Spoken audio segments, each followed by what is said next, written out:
I'm aware that pornography is protected by the First Amendment, right? But I have an idea. I know people don't hear it, but I think porn should only be available for pay-per-view, and you need to provide an age verification to purchase it. I'm going to tell you why. 39, right?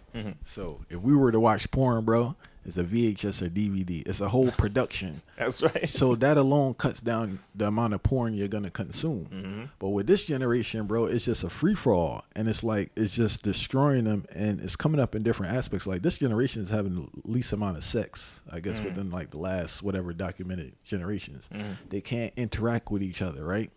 Little kids with erectile dysfunction or young men with erectile dysfunction. They don't know how to court a young lady. Yes. And all these things stem from the social anxiety and all the other stuff. Is like, bro, they just watch porn all day. And the fact that it's available, I would say maybe I'll be in the same state if I was their age in this environment, because it's just always available. And the fact that they can't handle it, something needs to be done, bro. Absolutely. You know what? I was actually looking at this too, because it's this overstimulation.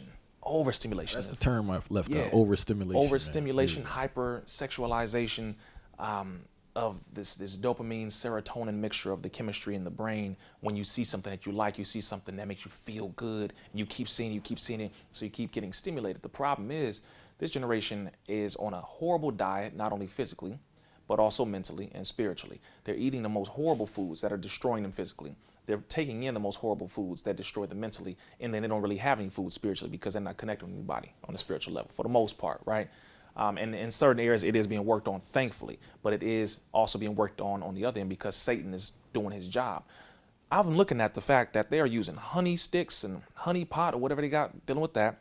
You got these 20-year-olds on Viagra, Cialis. You have these 20-year-olds, and now they're using the social media influencers in our generation to push Blue Chew and these other things. And I'm like, wait a minute.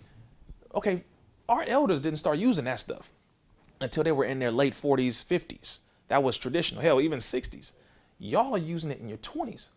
Erectile dysfunction is extremely high now because the testosterone level has dropped below 50% of that which we had 30 years ago, because there is a heightened amount of estrogen chemicals in the food and water supply.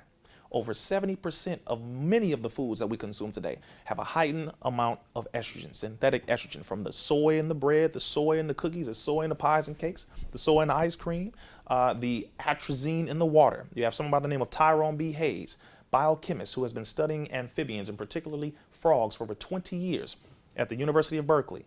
And he found that atrazine, a chemical that was produced by Syngenta, is heavily in the water supply and is also being sprayed on the crops, particularly in California and all across the country. What does atrazine do? It causes femininity in a male. So it leans males into an induced area of heightened femininity, chemically induced. And he was targeted, almost got killed by the pharmaceutical gangsters for exposing this. And why is that important? Because a lot of the foods we eat contain that. The water supply contains that. So what is going on? We are being conditioned to be feminized as males, masculinized as women. Estrogen is higher in men. Testosterone is lower. Sex drive is lower. So you have to substitute that with something that stimulates you for a small period of time to get your erection up. But as you overstimulate that, you cannot do it naturally. Less and less and less, it becomes a norm. So you have all of that. Then you have the women being overstimulated, over-sexualized. So then they can't get to where they want to get because now their bodies are not operating naturally. All of this is by design. So the reason why I brought all of that up is because the porn industry heavily drives it, and they make it free because they want us to destroy ourselves in a way where we will accept it through our lower desires and our pleasures. Because if you let a person freely go and have access to pornography, okay, well then, hell, I can get that quick shot in the dome, quick shot in the arm. I'm feeling good. But what happens? I'm overstimulating this and this. So by the time I get to a real life interaction, I don't even know how to do anything about that. And that's if, it goes sexual. Courting is out the door. Most of y'all, when you hear courting, you think going to the courthouse. Like they don't even know what courting is. It's a process to determine whether or not you are fit for marriage. That's when you go and ask the father, may I have permission to converse with your daughter? I think she may be fit to be my wife, and vice versa with the mother. And you look at the interest to see, Do your lifestyles fit? Does your mission fit? You know, how many children would you like to have? Would you like to have children? All of this is a courtship. But you talk about that, they're like, what? It sounds crazy. But that's how our people behave. That's a cultural norm. Courting, not dating, but courting. Because now, bro, that's a pregnant topic with that relationship thing. Because, you know, nowadays, relationship topics, everybody's an expert, right? There's another thing with this porn thing we need to touch on in regards to just your ambition as a person. Because it's a toxic mocktail they're dealing with. You got the porn, the smoking in the pills, Yes. the poverty, the depression, fire, all those things consistently. Yes. People not doing anything with themselves, yo. That's a fact. And the video games too. Absolutely. Right? So it's just like their day is totally consumed with porn, video games, smoking, and social media. Like, what can you, I'm just saying that's like the average dude's day. So like, what can he do? What can you do consistently in your life when your time is constantly consumed with these things that's draining your energy and burning out your mind? Very good question. Two things. You know how the government infiltrated our organizations that were influencing the youth? We have to infiltrate all of the ways that the youth are being influenced. We have to infiltrate video games.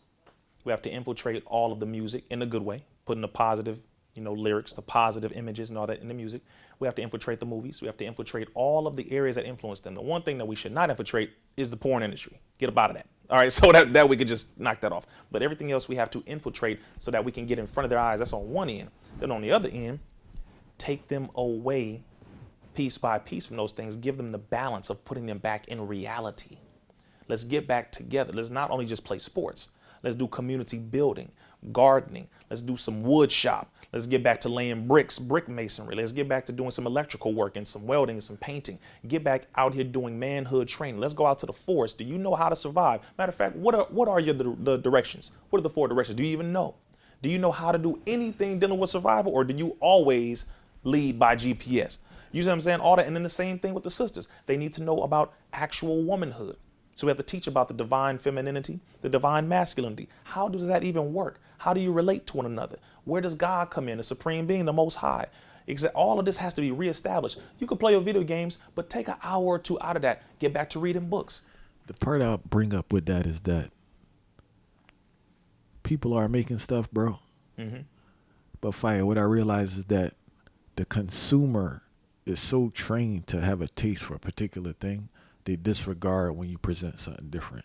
True. So I guess like coach, I don't know how long it would take, but realistically, we have to like change the palette of the consumer because people make movies. Or let's do journalism, for instance. It's a lot of sacrifice for me to do this because I stay in my lane and I do the best I can. But if I wanted to make more money, of course, there are other things I could do and have different conversations. Of course. But most people, it's like they don't want to make that sacrifice because you put out great information, you put out great movies, you put out great whatever, but are people supporting them? And do they even have a taste for that type of material or content, as they would say, you know? I'll say what I've noticed now in my conversation with some of the artists, for example, big artists, celebrities, you name it.